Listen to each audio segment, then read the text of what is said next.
Good evening. Lindsay Buziak's family and her former colleagues are offering $100,000 for information that may lead police to the person or persons who killed the Victoria Realtor.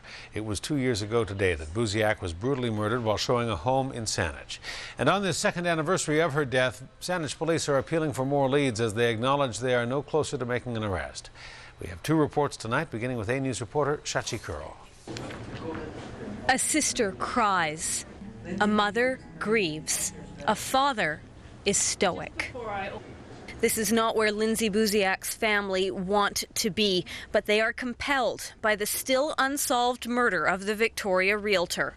Her mother's message today, simple and poignant. My life revolved around my daughters. My heart has been broken, and it aches for me to see the pain that her sister Sarah has to endure. And she is asking for help, putting money behind a request for information. My family and I have established a reward for information that leads to the arrest and conviction of those responsible. The reward is in the amount of $100,000. The cash, being contributed by family and Canadian realtors, is being offered for only 6 months to spur those with information to spill what they know. If you know anything, please call the police, even if what you know seems inconsequential. But have Saanich police reached a dead end in their efforts to solve Lindsay Buziak's murder? 2 years to the day she was brutally stabbed, the department says not yet, but that day could come.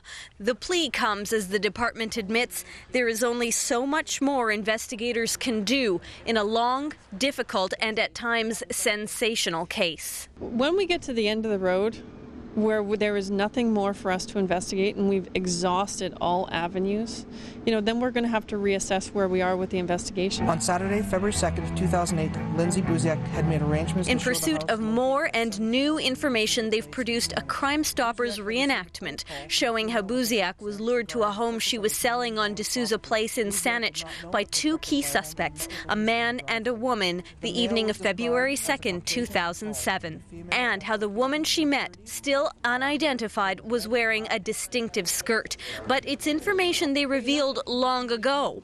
How she was murdered inside the empty home. There were new details from Saanich police today that show just how carefully this murder was planned. That in late 2007, a cell phone was purchased in the Vancouver area and used exclusively for this crime. We know that a woman with an accent made contact with Lindsay using this crime phone. We know that the phone traveled from the Vancouver area to Greater Victoria within 24 hours of Lindsay's murder. But there again, the trail goes cold. The phone was registered to a fake name, Paulo Rodriguez. The address connected to it had nothing to do with the crime or its suspects. Early speculation centered on Buziak's boyfriend, Jason Zalo, seen here reenacting how he found the body days after the murder. Police say he is not a suspect, but a witness. So what's next? The unsolved case, which has gained the attention of this community, could now go across the continent. A producer from NBC's one-hour Dateline program was among those at the news conference this morning. But it's a mother's plea, police hope, that will sway those who know what happened, but won't say. Please call the police so that we can have closure and so that no other family will have to bear the pain of losing their child at the hands of those responsible for Lindsay's death. In Saanich, Saanich Curl, A News. Lindsay Buziak's father also attended the news conference in Saanich today. Jeff Buziak lives in Calgary. He and Lindsay's mother divorced years ago. Buziak says his daughter's savage murder has sent him to dark places in the last 2 years. He believes the police know who killed his daughter, and he told A News that they need help from her friends to make an arrest. This is our tip line. Lindsay Buziak's father came from Calgary to attend the news conference, but he did not speak at it. Later at our A News studios, he expressed his frustration with the 2-year-old murder investigation. Stop it already. Arrest somebody. Enough. Enough. Where is the Attorney General in this province?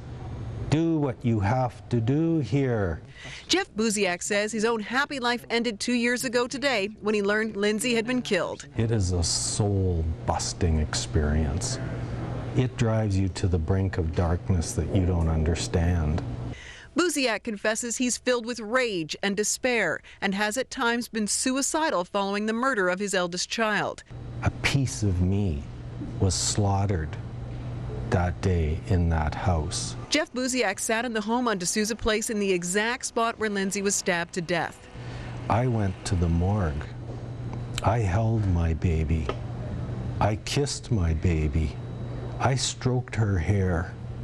I'll never forget that, Maribeth, ever, as long as I live.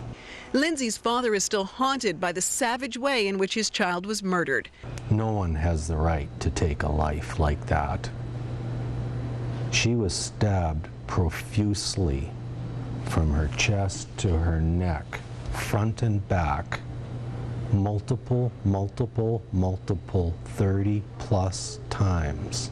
Now Buziak is looking for justice that he feels is painfully slow in coming. The police know who did it. I know who did it.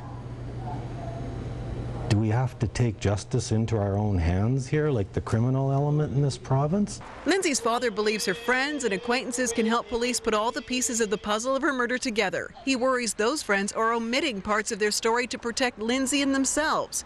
Buziak says only complete honesty will honor his daughter's memory. What people have to do is tell all those parts to the police.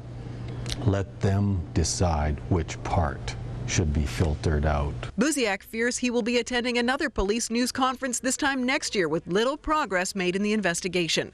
Why are we waiting for once a year the circus arrives in Victoria? I sit here, the police talk, we have a big frenzy for one day, and then everybody goes back to their merry little way.